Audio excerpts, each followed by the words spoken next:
পাকাইয়া একটা বৃদ্ধ মহিলা, ওই মহিলাটা এই গোস্ত বিক্রেতার মা লাগে, ওইটা মুখের মধ্যে তুলা দিয়া দিয়া খাওয়ায় দিছে। ও যে তুলা দিয়া খাওয়াইছে, খাওয়ানোর পর ওই বৃদ্ধ মহিলা উপরের দিকে দুইটা হাত বাড়াইয়া ডাক দিয়া দুইটা দোয়া করছে। এক নাম্বার দোয়া, ও রব্বুল আলামিন, আমার পাগল সন্তানটা আমি মায়ের জন্য যা করলো, আমি মায়ের কলিজাটা ঠান্ডা হয়ে গেছে। আল্লাহ গো,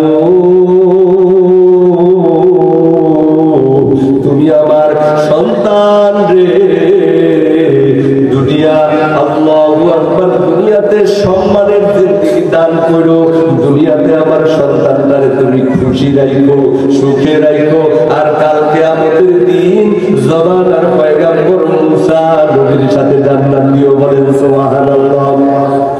ওই যে মুসা পয়গম্বর বাইরে ছদ্মবেশে দাঁড়াইয়া আল্লাহু আকবার নোট করলো, কে আছো?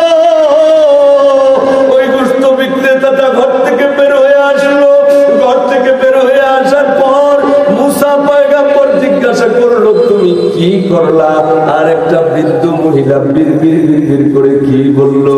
ওই যে কসাইটা ডাক দিয়া বলতেছে, আর বলবেন না, এটা আমার মা একটা পাগল মহিলা। আমি প্রত্যেক দিন একটু গোশত বাছাই করে নিয়া আমার মাকে তুলা তুলা মুখের মধ্যে দিয়া খাওয়ায়া দিই, আর আমার মা প্রত্যেক দিন খাওয়ার পরে উপরের দিকে হাত বাড়াইয়া আমার জন্য দুইটা দোয়া করে। একটা দোয়া করে আল্লাহ যাতে আমার দুনিয়াতে সুখে রাখে, আর দুই নাম্বার দোয়া করে আল্লাহ রাব্বুল আলামিন যেন আমার জমানার পয়গম্বর মুসা নবীর সাথে জান্নাত দেয়।